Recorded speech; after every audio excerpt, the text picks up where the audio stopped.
캄보디아 범죄 도시 왜 한국인이 표적이 됐나? 이 문제도 심각합니다. 캄보디아에서 한국인을 타깃으로 한 강력 범죄들이 잇따르고 있습니다. 특히나 캄보디아에 갔던 대학생이 감금된 채 고문으로 숨진 사실이 알려지면서 국민들의 불안과 국민들의 걱정이 높아지고 있습니다. 함께 보시죠. 20대 대학생 A씨가 여름방학 기간 박람회를 다녀오겠다라며 캄보디아에 출국했는데요. 감금이 됐습니다. 일주일 뒤 협박범으로부터 가족에게 전화가 왔어요. 5천만 원을 보내주면 풀어주겠다. 가족은 대사관과 경찰에 신고했지만 A씨를 찾지 못했고요. 나흘 후 협박범도 연락 두절이 됐습니다. 알고 봤더니 범죄단지 인근에서 2주간 감금이 됐고 8월에 숨진 채 발견됐습니다. 사망 원인이 고문과 극심한 통증으로 인한 심장마비로 밝혀져서 더욱더 충격을 주고 있습니다. 용의자 3명이 붙잡혔는데 다 중국인입니다. 이렇게요. 중국인 3명이 캄보디아 현지 경찰에 의해 체포됐고 검찰에 의해 기소됐습니다. 사진을 보시면 중국인 범죄자들입니다. 대학생 시신 발견 차량 운전자 동승자, 추가 가담자 2명도 추적 중인데요. 이 사람들은 그냥 하급 조직원으로 전해지고 있습니다. 몸통을 아직 잡지 못한 상황입니다.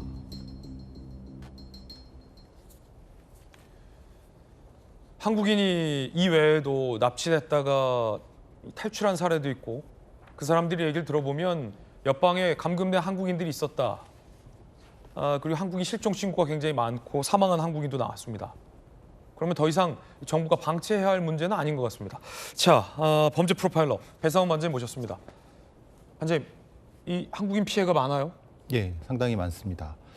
작년 올해 수백 명 수준으로 올라가 있고 벌써 2, 3년 사이에 200명, 300명 수준 올라가 있는 상태인데 주요 타깃이 되고 있는 것 같습니다. 한국인이 주요 타깃은 분명하고 지금 붙잡힌 그 용의자들을 보면 셋 다 중국인이에요? 예. 중국 범죄 조직입니까? 예. 그러니까 이제 이게 하청으로 돼 있습니다. 그러니까 주요 조직원은 이미 빠져나갔고 이제 핵심 조직 2명은 빠져나갔고 보통 이제 구타를 하는 조직은 베트남 쪽을 많이 쓰고요. 저건 아마 던져졌을 가능성이 높습니다. 말하자면 일종의 우리가 보통 바지 사장 같은 형태처럼 이제 그 처벌받게 하는 형태로 던져졌을 가능성. 보통 운전을 하거나 같이 이제 뭔가 하는 이런 하청 조직원일 가능성이 높습니다. 예. 이렇게 이제 다단계로 돼 있죠. 그렇기 때문에 저들을 사실은 수사해봤자 실제로는 윗선으로 올라가기 어려운 부분이 있는 거죠. 그렇군요. 아니 코리아 데스크라고 해서 한국인의 베테랑 경찰 수사관들이 현지에 가서 우리 국민들의 피해를 막기 위해서 직접 수사도 하는 코리안 데스크 제도가 있는데 캄보디아에서 한국인들이 이렇게 많은 피해를 당하는 동안 코리아 데스크가 파견도 안 됐어요? 캄보디아에는? 지금 3분이 계신다고 합니다. 주재관 1분하고 협력관 2분인데 이전에 비해서 많이 줄었다고 하고요. 여러 가지 상황적인 어려운 부분이 있는 것 같습니다. 더 파견해야 되는 거 아닙니까? 당연하죠. 지금은 팀 수준으로 파견해야 될 것 같습니다. 예. 지금 상황에서의 대응도 어려운 상황인 거고요. 그러니까 무엇인가 이제 데스크를 파견한 이유는 그러니까 어떤 외교부를 통한 것이 아니라 직접 현지 경찰과의 소통을 위해서 데스크가 필요한 거거든요. 그럼 바로바로 소통할 수 있는 거라면 팀 수준 정도는 최소한 10명 수준은 돼야 되는데 그래서 사실 어려운 부분이 있는 것 같습니다. 네. 또 다른 이 피해자가 160일간 감금됐다가 구사일생으로 탈출했습니다. 그분들의 이야기 들어보겠습니다. 일할 때도 잘 때도 수갑을 찬 채 생활했다. 쇠파이프로 구타를 당했다. 기절하면 얼굴에 물을 뿌리고 전기 충격기로 깨운 뒤 폭행을 반복했다. 생존자의 증언은요. 사망 대학생은 너무 맞아서 걷지도 숨도 못 쉴 정도였다라고 얘기했습니다. 이 지금 사망한 대학생이 저렇게 많이 감금이 돼 있었다라는 거고요. 이 캄보디아 내 범죄 단지에 대한 내용도 나오고 있습니다. 함께 보시죠.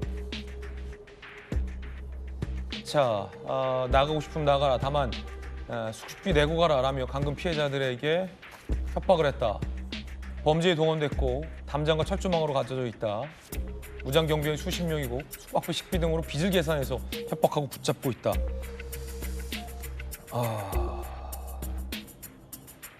이런 얘기도 다 지금 나오고 있는데 아까 그 감금됐고 숨진 이 대학생이 당한 얘기를 보면 쇠파이프와 전기 충격기, 수갑 이거 고문 아닙니까 이 정도면? 그 정도로 고문이 되는 거죠. 그러니까 일종의 그 범죄 단지에서 강제로 일을 시키는 건데 네네. 강제로 일을 안 하겠다고 하거나 덜 할 경우에는 전형적인 고문을 통해서 말을 듣게 하고 저 상태에서 안 되면은 그 다음 단계로 넘어가게 됩니다. 그 다음 단계라고 하는 건 아예 저들을 팔아넘기는 상태가 되는 거죠. 그러니까 저 피해자는 그 중간 단계 정도에서 피해를 한 것 같고요. 그러니까 처음에 알바로 꿰어갖고 노예처럼 일을 하다가 중간 단계에서 저렇게 구타를 당하고 다음 달에 넘어가기 전에 구출되기 바로 전에 돌아가신 것 같습니다. 네, 캄보디아 한인 회장 얘기 한번 들어보시죠.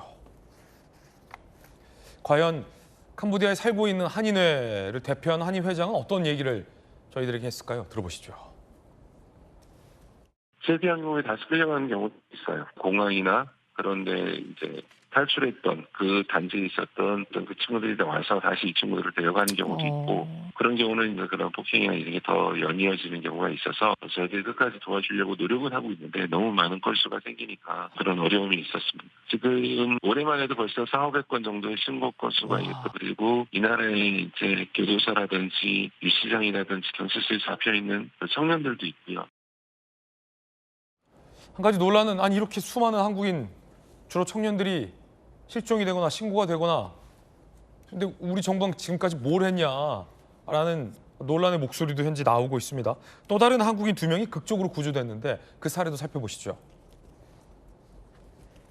피해자 BA 캄보디아 조직에 감금됐고요. 역시나 한국인 대학생처럼 말이죠. 텔레그램을 통해서 구조 요청됐지만 신고 사실이 발각돼서 탈출 무산됐고 구타 등을 당했대요.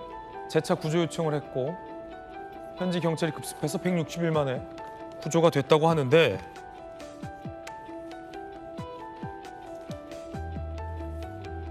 이 탈출자들은 옆방에 한국인이 더 있었다라는 얘기도 하고 있습니다. 그럼 반장님, 한국인들 아직 더 감금이 돼 있다는 거예요? 범죄 조직에 의해? 지금 관계돼 있고 아마 옮겨졌을 가능성은 없습니다. 왜냐하면 그들은 범죄 단지가 한 군데가 아니고요. 그럼 우리 경찰이나 정부는 몇 명의 우리 국민들이 저렇게 납치돼 실종되는지 현황을 파악이나 하고 있습니까? 안 되고 있죠. 아니, 캄보디아에 53개의 범죄 단지가 있는데 그건 알려진 거고 거의 한 2~3배 정도 있을 거라고 생각하고 지금 알려진 곳이 노출되면 다른 곳으로 이동시키는 형태가 되거든요. 지금은 아마 빠져들었을 가능성이 제일 높고요. 저 상태에서 문제가 되는 것은 이들이 이제 이 캄보디아에 있는 경찰이라든가 네네. 관련된 사람들과 연결이 돼 있어서 만약이면 신고를 하게 돼도 제대로 된 그러니까 탈출하기가 쉽지 않은 겁니다. 그리고 이제 우리나라 외교부의 참 문제가 그거죠. 자기가 신고한 어떤 영상을 보내라 이런 식으로 돼 있다고 합니다. 지금 그래서 거기에 대한 문제가 되는 건 어떻게 보내겠습니까? 핸드폰도 없는 상태에서. 그러니까 그 상태에서 신고를 한다 한들 캄보디아 쪽의 경찰도 매수된 사람들이 많기 때문에 사실은 탈출하다가 잡히는 경우가 그런 경우들입니다. 그러니까 지금 2~3명이 잡힌 경우도 대부분 그런 경우입니다. 자, 이렇게 보시면 CCTV도 있고요. 철장이 쳐져 있고요. 아주 큰 범죄 단지에서 보란듯하게 범죄 조직이 우리 한국인 청년들을 등을 가둔 채 범죄에 활용하고 있는데 정부는 정확한 현황조차 파악하지 못했다. 이거 문제가 있어 보인다라는 지적이 야당 중심으로 나오고 있고요.